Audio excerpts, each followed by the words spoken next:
convidava a todos, aqueles que tiverem também Bíblias, a abrirem as vossas Bíblias, a acederem às vossas Bíblias na primeira carta de João. Neste caso, hoje vamos avançar para, no capítulo de número 2, os versículos de 12 ao 14. Então, 1 de João, capítulo 2, dos versículos 12 ao 14. Então, como nós temos seguido expositiva e sequencialmente, nós vamos e estamos a analisar cada uma das passagens, cada um dos versículos desta carta, contando com a bênção do Senhor sobre as nossas vidas, contando com o auxílio que o Espírito Santo nos vai estar a dar para que nós aprendamos e apreendamos de Deus aquilo que a sua palavra nos diz. Novamente eu relembro, antes de nós partirmos para também a análise desta passagem, de que a primeira carta de João é como se fosse, como eu costumo dizer, como ser cristão para totós. Ou seja, se eu quero ser cristão, eu quero saber os básicos de ser cristão, se eu não sei o que é ser cristão, eu vou ler a primeira carta de João. As bases da nossa fé, o essencial daquilo que é o ser cristão, estão condensados na primeira carta de João. Mas antes de nós então fazermos a leitura, antes de fazermos a exposição da palavra do Senhor, vamos mais uma vez a Ele em oração. Pai de amor, nós te somos gratos por termos este privilégio de ter a Tua palavra nas nossas mãos. Nós te agradecemos, ó Pai, de ter esta preciosidade, ó Deus, este tesouro que nós temos na nossa posse, de podermos abri-la e ouvir-te falar. Te agradecemos, ó Deus, pois podemos contar com a bênção, com a graça do Teu Santo Espírito, que nos ensina, que nos admoesta, que nos repreende, Senhor, e não nos desampara. Pai de amor, nós te clamamos que tenhas misericórdia de nós. E segundo as tuas grandes misericórdias, ó Deus, venhas até nós. Que a tua presença seja sentida por todos aqui neste lugar. E que verdadeiramente tu caminhes, passeies no nosso meio e que abras os nossos olhos, abras os nossos ouvidos e nos capacites a aprender de ti, da tua boca, Senhor.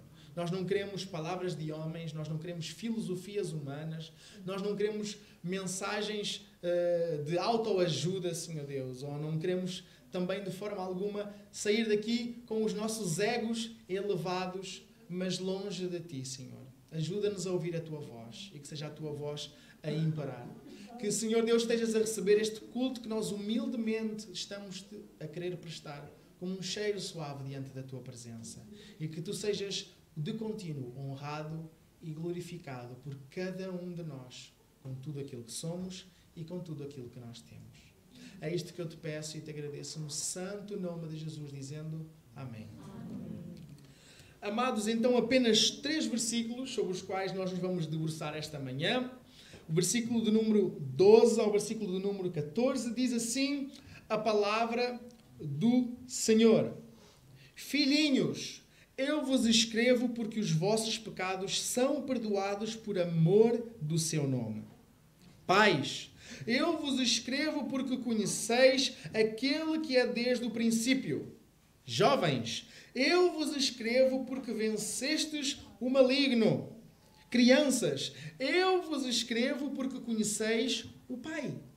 Pais, eu vos escrevo porque conheceis aquele que é desde o princípio. Jovens, eu vos escrevi, pois sois fortes, e a palavra de Deus permanece em vós, e já vencestes o maligno. Então, até aqui, a palavra do Senhor. Então, o versículo de número 12, o que é que nos diz? Filhinhos, eu vos escrevo porque os vossos pecados são perdoados por amor do seu nome. Com frequência, nesta carta também, João nos trata e tratava os irmãos na fé com esta expressão, melhor dizendo, de filhinhos. Uma expressão de afeto, uma expressão de amor. Ele que podemos dizer também que em relação a esta igreja tinha como que um relacionamento de pai espiritual para com eles, também devido a todo o cuidado que ele parece demonstrar por estes irmãos que inicialmente recebiam esta carta. Ele fala para connosco e nos trata desta forma. Filhinhos, esta forma amorosa, esta forma ternurenta, de que nós podemos também lembrar, e acima de tudo lembrar, que independentemente da nossa faixa etária, se nós somos servos do Senhor Jesus Cristo, nós fomos adotados por Deus Pai e nós somos seus filhinhos. Nós tornámonos, desde o momento da nossa conversão, filhos de Deus. Antes éramos meramente suas criaturas e, apesar do povo dizer popularmente, somos todos filhos de Deus. Honestamente, biblicamente, não é esse o caso. Nós todos somos criaturas de Deus, todos fomos criados por Deus. Até os animais foram criados por Deus. Tudo o que existe, até as baratas e as formigas e os mosquitos foram criados por Deus. Mas nós somos todos criaturas de Deus. Mas no momento da nossa conversão, biblicamente somos informados que nós somos literalmente adotados por Deus. Deus nos adota e nos traz para a sua família. E nós, todos nós, conquanto que sejamos servos do Senhor, conquanto que somos salvos pelo Senhor, todos somos membros da mesma família. Todos nós somos da mesma família. Então, neste sentido, também João trata, não é? João fala para estes irmãos que ele muito amava e trata novamente por este termo carinhoso de filhinhos. Então, e relembra aos filhinhos, e relembra, digamos assim, a nós, algo muito importante, que é o quê? Aquilo que está na segunda parte do versículo. Eu vos escrevo porquê? Os vossos pecados são perdoados. Porquê? Por amor do seu nome. É muito interessante esta expressão, ou melhor, esta informação de que os nossos os nossos pecados são perdoados por amor do seu nome. Parece um trava-língua. Então, o motivo pelo qual nós podemos ser encontrados diante de Deus, lavados, remidos, quer dizer, resgatados, nós somos resgatados do reino das trevas. E lá está, nós, pelo sangue de Jesus, por aquilo que Jesus fez naquela cruz, nós, ao nós pedirmos perdão a Deus, ao nós nos submetermos a Deus e crermos que essa obra que Jesus fez foi em nosso lugar, Deus, como João já disse mais atrás nesta palavra, nos purifica, lava, limpa de todo o pecado. E nós podemos então ser encontrados desta forma, lavados e remidos, não é? Resgatados por aquilo que Jesus fez. Mas é muito interessante esta expressão, por amor do seu nome. Esta expressão nos relembra de que também o foco do Evangelho, o foco da mensagem do Evangelho não é meramente o ser humano. Eu ainda na sexta-feira falava com um amigo meu exatamente sobre isso. Atualmente é muito comum, até mesmo no teor das mensagens e na forma como o Evangelho muitas vezes é pregado, que o Evangelho quase começa a ser pregado de forma que nós somos a última bolacha do pacote, nós somos a última Coca-Cola do deserto, nós somos literalmente a joia mais preciosa da orivesaria e coitadinho de Deus que não conseguia viver sem nós, que precisa de nós desesperadamente, que Ele fez tudo e mais alguma coisa por causa de nós. Ora, sim é verdade que Deus nos ama, sim é verdade que Jesus passou horrores por nós, sim é verdade de que Deus entregou. Isto pensando sempre, lembrem-se naquela analogia de que aquilo que foi o pedido de Deus a Abraão. Deus sim entregou o seu filho, o seu único filho a quem ele amava, e ele amava e ama mais do que nos ama a nós. E ele entregou, e Jesus se entregou, Jesus se doou e disse, eu vou sofrer por eles, sim, para nos reunir nesta grande família, assim para nos perdoar neste povo seu, de propriedade exclusiva de Deus. Isso é verdade.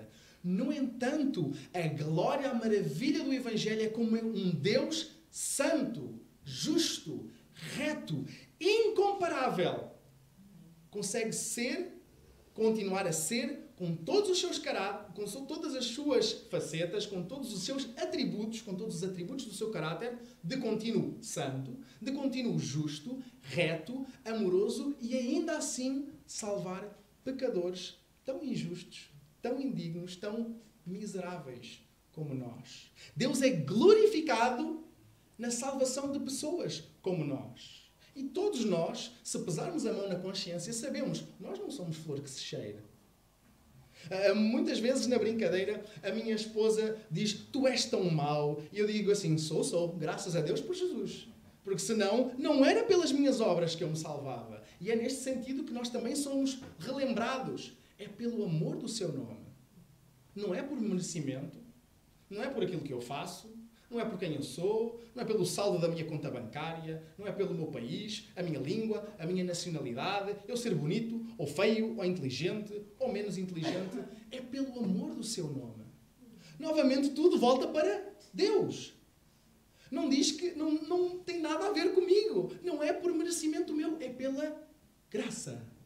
Novamente, nós lembramos duas daquelas solas da Reforma Protestante. A graça e a fé. Nós somos salvos pela graça de Deus por meio da fé. Que inclusive nós aprendemos em Efésios que é o quê? É dom de Deus. Até é Deus que nos deu a capacidade de nós crermos nele. Até é Deus que derrama em nós o desejo do arrependimento. É Deus que trabalha no nosso coração. Inclusive para aqueles que creem no Senhor Jesus e têm a plena certeza de que creem e são servos do Senhor Jesus, se nós pensarmos naquilo que foi a nossa história de redenção, todo o caminho que Deus como que fez a perseguir-nos, nós começamos a pensar e começamos como que a ver como é que Deus nos foi atraindo até Ele. De formas diferentes, através de pessoas diferentes, talvez através até do trabalho com os nossos pais, através de um amigo, um colega de trabalho. Como é que Deus foi falando aos nossos corações e como é que Ele amorosamente nos foi atraindo para si. E é assim que Ele faz com todas as pessoas e novamente isto volta para o amor do seu nome. E quando nós pensamos nesta ideia de o amor do seu nome, novamente estamos a pensar na glória de Deus.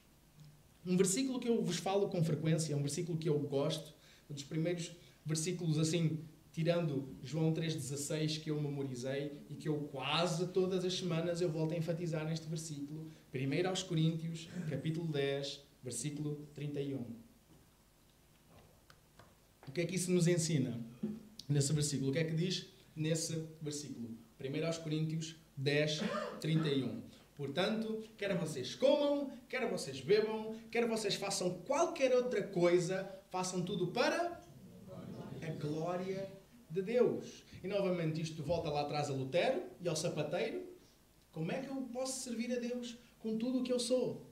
Faz um bom sapato e venda a um preço justo. Porquê? Porque tudo aquilo que nós somos e tudo aquilo que nós temos deve ser vivido como um ato de culto a Deus. Quando Jesus, falando com aquela mulher samaritana, ele falou dos verdadeiros adoradores que iam adorar a Deus em espírito e em verdade. Independentemente do lugar onde eles estavam. Não tinham que estar assim 4 paredes ou um sítio não é santificado, passa a expressão, para adorar a Deus. Mas não, de contínuo, nós estamos na presença de Deus e nós podemos e somos chamados a adorar a Deus com tudo aquilo que nós somos e com tudo aquilo que nós temos. Ou vocês acham que os anjos só adoram a Deus aqueles que estão lá a cantar? Porque isso, honestamente isso é algo muito reducionista e algo muito limitado de tudo aquilo que os anjos, por exemplo, fazem e têm feito. E às vezes a nossa ideia de adoração é só cantar. Às vezes a gente tem a ideia de que adorar a Deus ou louvar a Deus é cantar. Então, coitadinhos das pessoas que são mudas. Então vamos dizer que as pessoas que são surdas e que são mudas não podem louvar a Deus. Não! Não! A adoração é verdadeiramente a nossa vida. É verdadeiramente quando nós dizemos que somos servos de Jesus, nós somos servos de Jesus. Então fazemos a vontade do nosso Mestre, por amor. Não porque Ele nos vai dar uma palmadinha nas costas, ou porque Ele nos vai dar uma promoção, ou porque somos mais especiais do que os outros, mas porque é um privilégio ser participante no avanço do reino, do Rei dos Reis e do Senhor dos Senhores. Então, novamente, nós somos ensinados a fazer tudo para a glória de Deus. E em Efésios 1:11, a carta de Paulo aos Efésios, capítulo 1, versículo 11, nos diz também algo muito interessante correlacionado com tudo isto. E pedia também para que diz o seguinte: não é nele também nós fomos feitos herança, predestinados conforme o propósito daquele que faz todas as coisas segundo o desígnio da sua vontade. Então a salvação, o Evangelho, a história da redenção da humanidade, volta tudo para Deus. E se Deus nos chama a nós a vivermos para a sua honra e glória, a mensagem do Evangelho também, acima de tudo, é sobre a honra e a glória de Deus. Não é sobre a honra e a glória do homem. Não é como que Deus era como se fosse... Honestamente, e permitam-me esta analogia, espero que ninguém se escandalize. Às vezes parece que a forma como descrevem Deus é como se fosse uma adolescente mal amada que está em busca do seu amor platónico. E ela está ali a suspirar: ai, se ao menos aquela pessoa me aceitasse. Honestamente, parece que é assim, parece que estão a debochar de Deus. E enquanto depois a gente vai ver a Bíblia e fala do Rei dos Reis, do Senhor dos Senhores, e que toda a terra está cheia da sua glória e que os montes tremem, a gente leu, os montes tremem com a sua voz. Mas vá lá, baixem as luzes, aceita Jesus, para causar assim mais ambiente, para as pessoas se comoverem. Aceita Jesus. É um privilégio ser parte da família de Deus.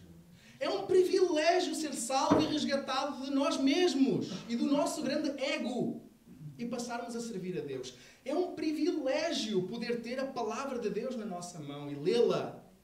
É um privilégio nós sermos salvos das nossas manias, dos nossos gostos, dos nossos defeitos e sabermos que temos um propósito e sabermos que temos um motivo de viver. E o nosso motivo de viver é servir o Criador, o Supremo Criador de tudo o que existe.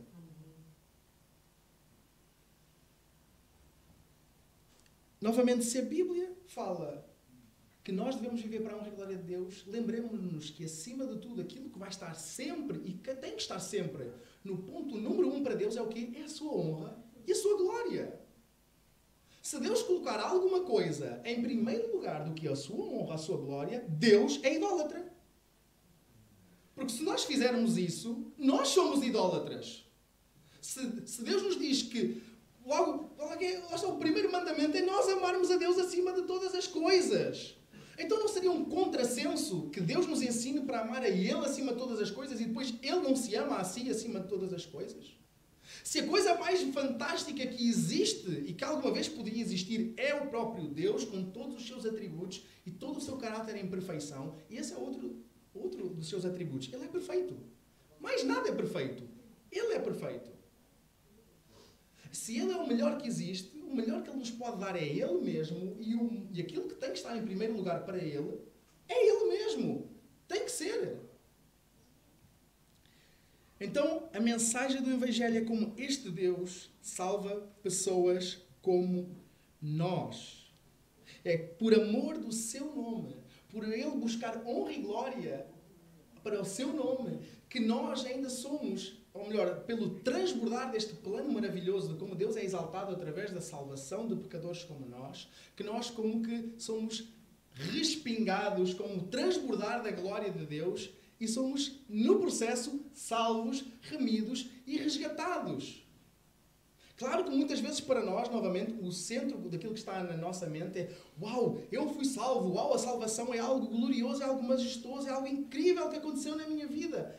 Sim, mas ainda assim a mensagem do Evangelho é, acima de tudo, sobre Deus. E como Deus é glorificado agora através das nossas vidas.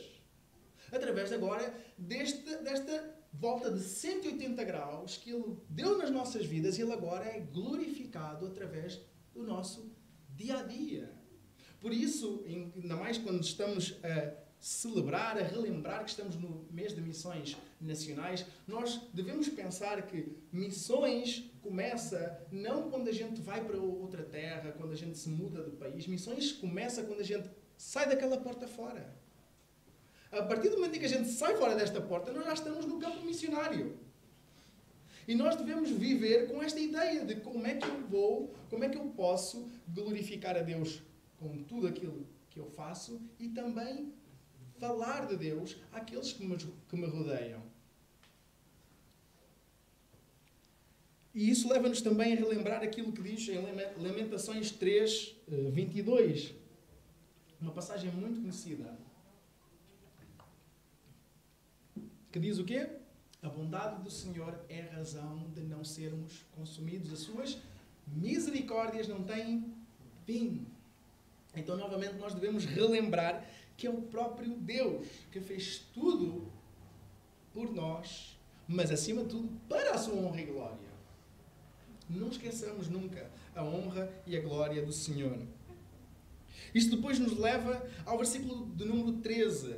A partir do versículo de número 13, como que João começa a enumerar diferentes como que faixas etárias, diferentes como que grupos na igreja, como fossem grupos ou faixas etárias pela qual a igreja é formada, não é? No versículo de número 13 começa a dizer: Pais, eu vos escrevo porque conheceis aquele que é desde o princípio.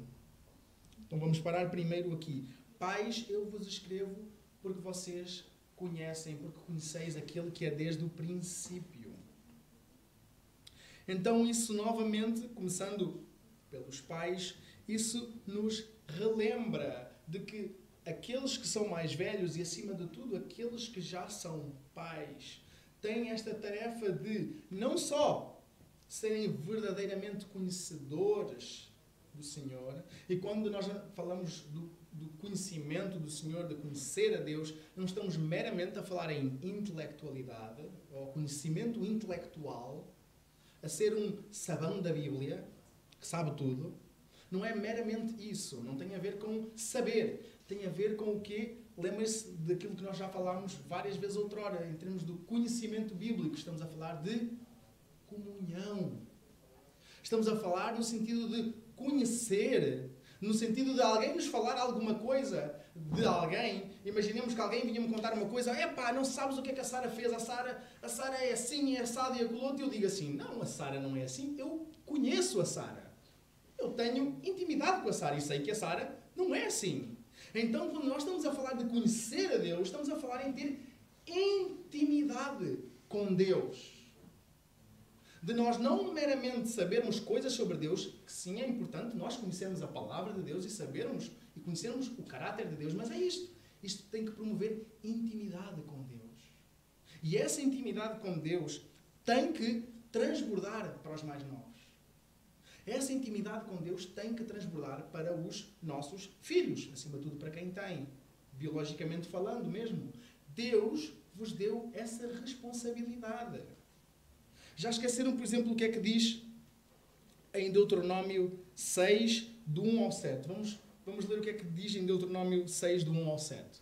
Estes são os mandamentos, os estatutos, os preceitos que o Senhor teu Deus mandou ensinar-te, a fim de que os cumprisses na terra a qual estás indo para possuir.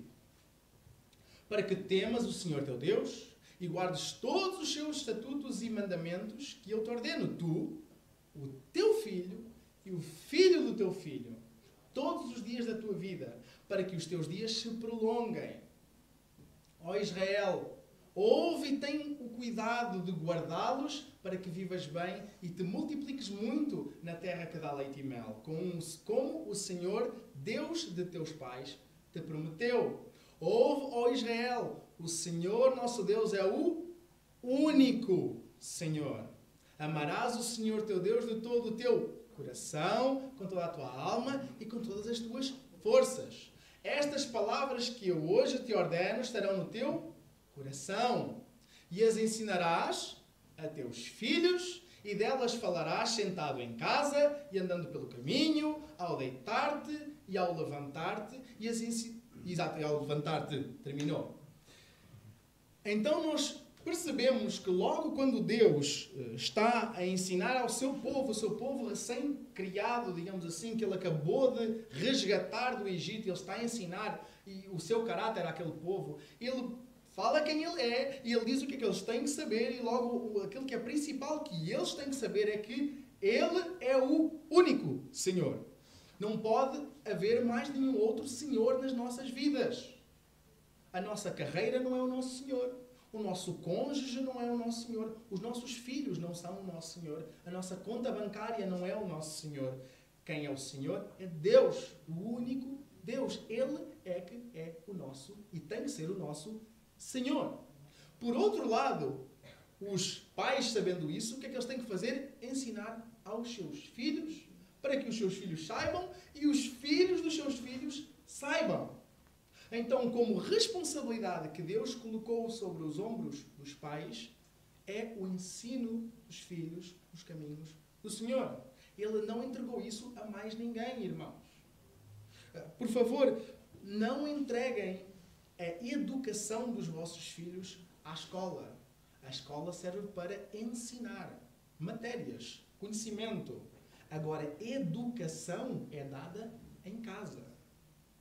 Por favor, não fiquem à espera que os vossos filhos vão para o infantário para aprender o que é altruísmo, para aprenderem a partilhar. O que é que aprendeste hoje? Eu aprendi a partilhar. Ele já devia saber a partilhar desde que isto foi ensinado em casa.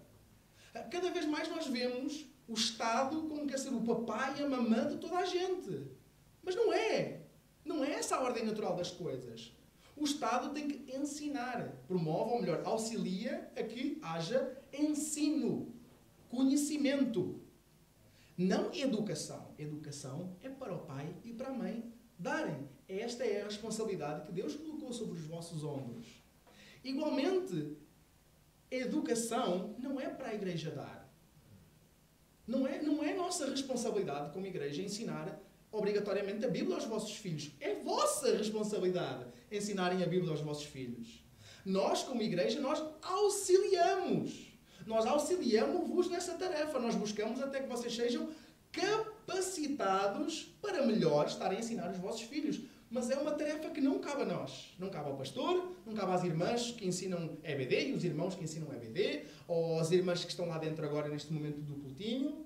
Não é tarefa nossa ensinar os vossos filhos. É um apoio, é um auxílio, é um trabalho de equipa que nós estamos a buscar fazer com vocês. Mas é uma tarefa que cabe aos pais amados. E às mães, não é? Quando eu falo pais, estou a falar no pai e na mãe. E novamente, não se esqueçam, o Senhor vai pedir contas disso. O Senhor vai pedir contas da forma como nós educamos e ensinamos os nossos filhos no seu temor. Ou não.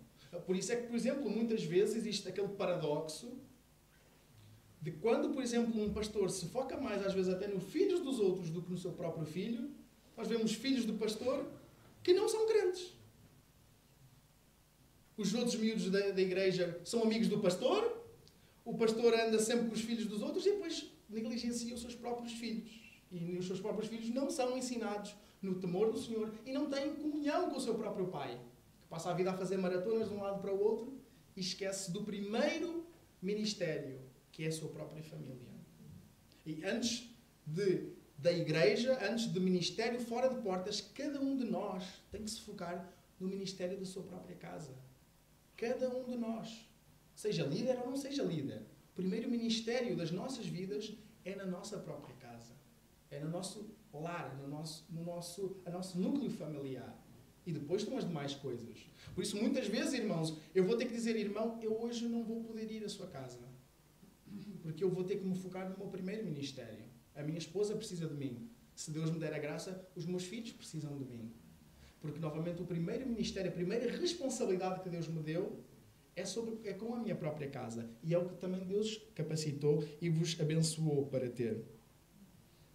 Então, novamente, quando falamos aqui os pais conhecem a Deus, novamente, recapitulando, fazer esta menção de que os pais têm esta tarefa de passarem este testemunho também aos seus próprios filhos, de eles conhecerem e estarem firmados no conhecimento de Deus, do seu relacionamento com Deus e depois passarem o testemunho aos seus filhos. Depois, por outro lado, em 2 João, o que é que João vai dizer?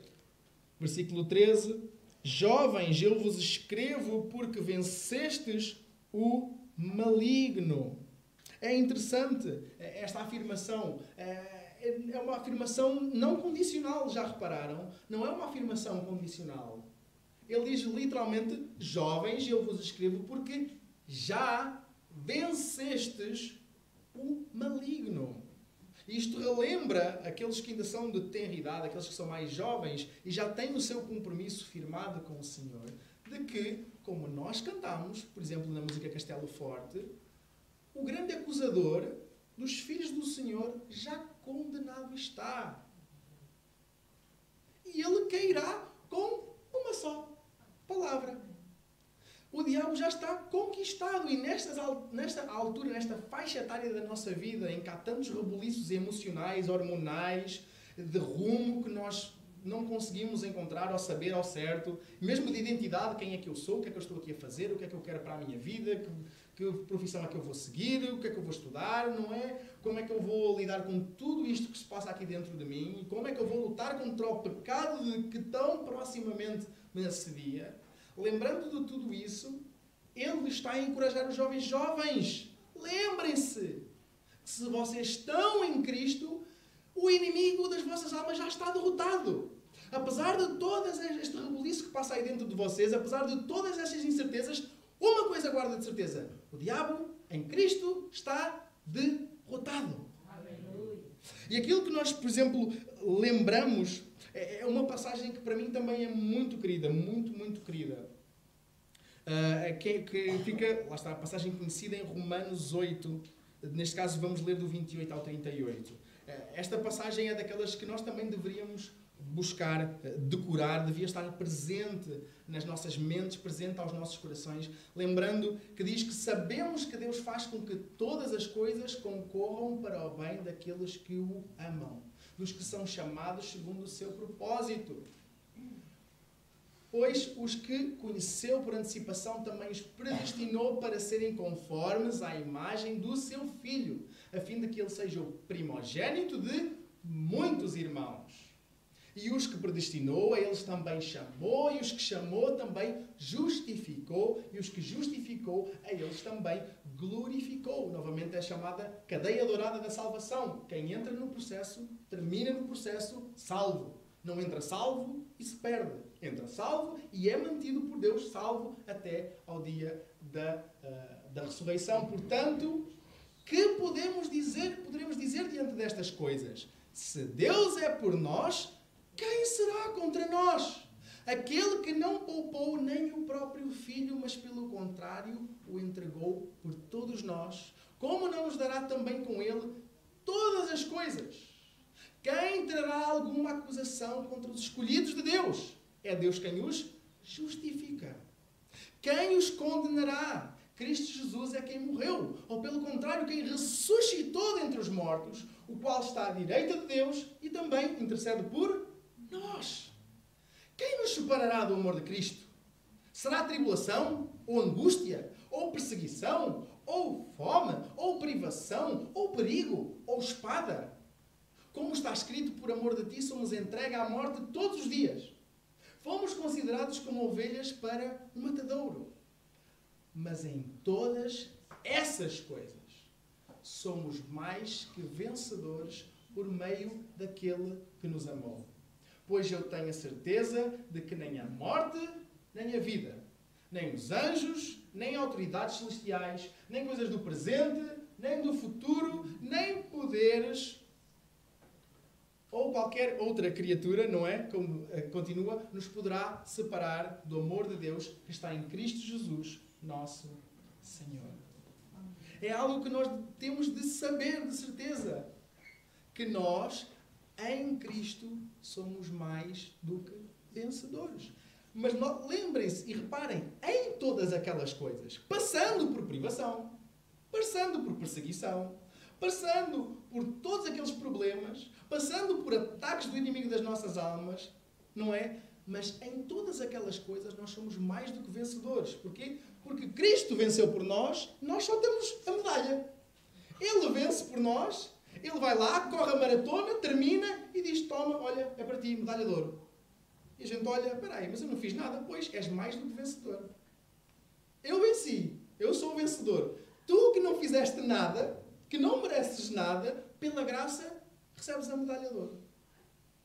Então é algo que nós, e acima de tudo, que os jovens devem saber, que em Cristo Jesus são mais do que vencedores e de que o diabo já está derrotado. Então, na reta final, já passando para o versículo 14, ele também diz, crianças, eu vos escrevi porque conheceis o Pai. Então vemos que quem é que começa, quem é que já foi descrito por conhecer, aquele que é desde o princípio? Os pais. E agora ele descreve que as crianças também conhecem. Porquê? Porque o trabalho estava a ser bem feito. E assim tem que acontecer. Se os pais conhecem a Deus, se os pais seguem a Deus, servem a Deus e cumprem a sua vontade, as crianças também vão passar a saber quem é que Deus é e o que é que Ele faz e vão passar a ser conhecedores também do próprio Deus. Novamente, a ideia de que este testemunho tem que ser passado dos pais para os filhos. E não há melhor forma, lá está, de evangelizar aos próprios filhos do que a conduta. Os pais precisam de realmente ser exemplares para os filhos. Se há coisa que é triste é quando os pais param de ser, ou nem sequer alguma vez são, o exemplo dos próprios filhos. De ser a pessoa em quem as filhas não querem imitar a mãe e os filhos não querem imitar o pai. É muito triste e pesaroso quando isso acontece. Claro que isso pode acontecer por rebeldia. Atenção, calma. Pode acontecer por rebeldia dos próprios filhos. Se o pai tem um caráter exemplar e se é, acima de tudo, honesto, sincero e algo que é um problema muito grande que é, não é hipócrita. Porque um grande problema muitas vezes para os jovens que estão dentro da igreja é quando os pais são hipócritas. Quando é uma coisa no domingo e se for preciso a gente já entra dentro do carro e já está ali uma barafunda criada e dentro de casa aquilo parece o Circo do Soleil ou o Zoológico de Lisboa. Então, a forma como os filhos mais vão aprender até do caráter de Deus, e é isto depois que nós aprendemos também em Hebreus, a forma como os filhos vão aprender do caráter de Deus vai ser através do comportamento dos próprios pais. Porque essa vai ser logo até o primeiro referencial. No entanto, o Senhor nos restaura. E, no entanto, o Senhor é misericordioso para connosco. E é misericordioso para com os pais. E é misericordioso para com os filhos. É misericordioso para com os pais, porque todos vamos falhar. Todos vão falhar. E, por sua vez, é misericordioso para com os filhos, porque mesmo quando, porventura, aos nossos olhos, os nossos pais terrenos não forem exemplo para nós, nós temos, biblicamente, um Pai Celestial que nunca falha, que nunca erra, que nunca nos deixa na mão. Inclusive, não é? Nós temos aquela passagem de que, ainda de que a mãe rejeite o seu próprio filho, os pais abandonem o seu próprio filho, eu não vos abandono. Eu não vos abandonarei. Então, e é interessante que ele repete, na continuação deste versículo, ele repete como sendo, ou melhor, para nós termos a consciência que é algo que nós precisamos mesmo de saber, algo que precisamos mesmo de fazer. Ele repete, não é, na continuação do 14, pais, eu vos escrevi porque conheceis aquele que é desde o princípio. E nesse sentido, não é? De novo, nós temos aquela passagem de Provérbios 22:6 que eu citei, inclusive, quando estávamos a orar.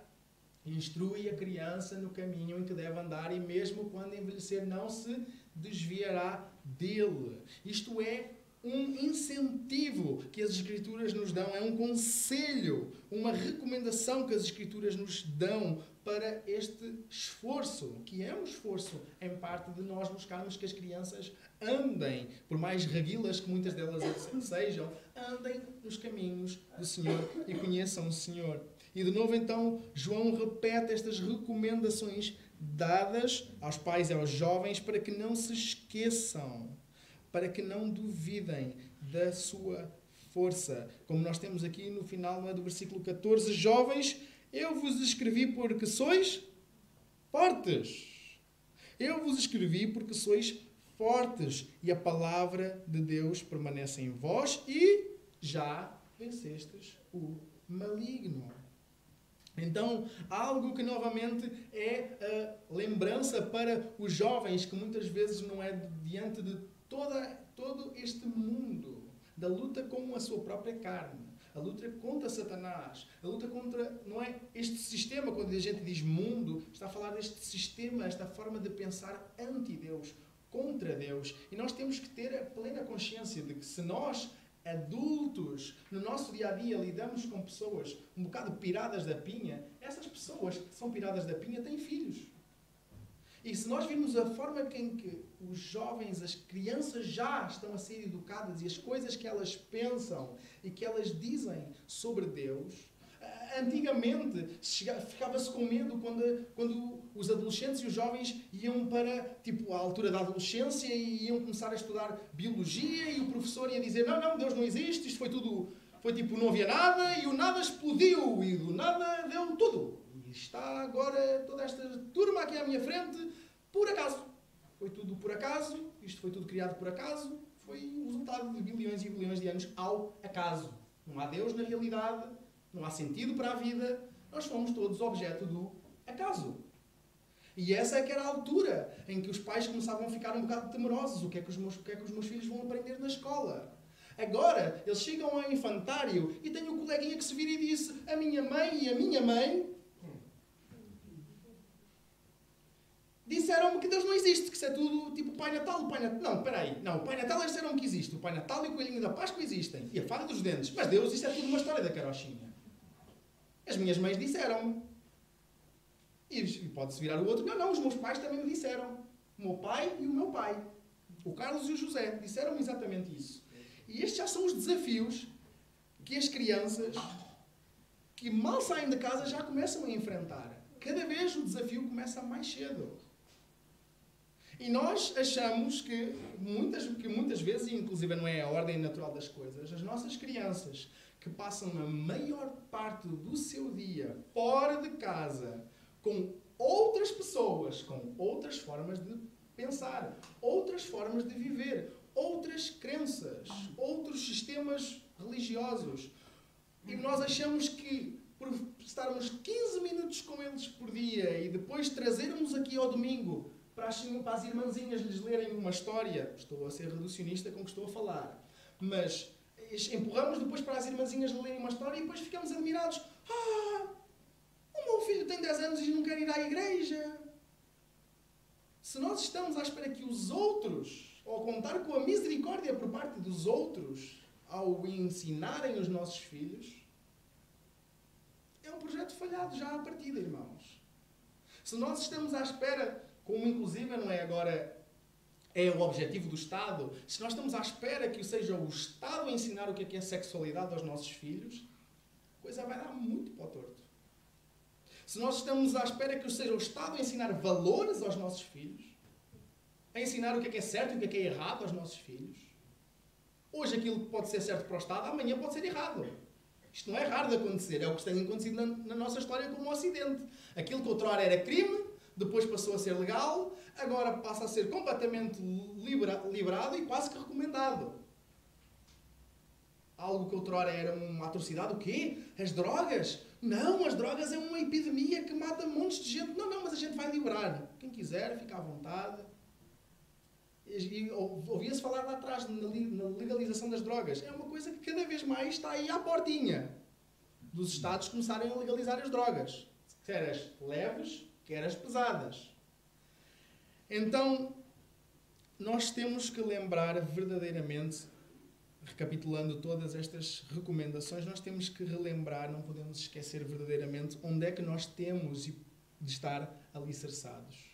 Quem é que é aquele que nos capacita a ser mais do que vencedores? Independentemente de se já somos mais maduros, se somos vinho verde ou se somos jerupiga ou agapé. Independentemente do estado de amadurecimento em que nós estamos na nossa vida, nós temos que saber que é Deus, que é em Cristo.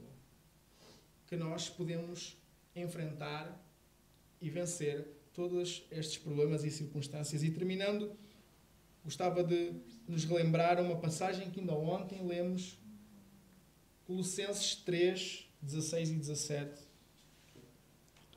Uma passagem que nós devíamos lembrar com frequência. A palavra de Cristo habita ricamente em vós, em toda a sabedoria. Ensinai e aconselhai uns aos outros com salmos, hinos e cânticos espirituais, louvando a Deus com gratidão no coração. Lembremos-nos que aquilo que nós cantamos é aquilo que nós também vamos decorar sobre Deus. Se a gente canta louvores baseados na palavra, vamos decorar a palavra. Se a gente canta abobrinhas, vamos decorar abobrinhas. E no final diz, e tudo quanto fizerdes, quer por palavras, quer por ações, fazei em nome do Senhor Jesus, dando graças por Ele a Deus Pai. Então também lembrar de nós exercitarmos também a nossa gratidão. Amado.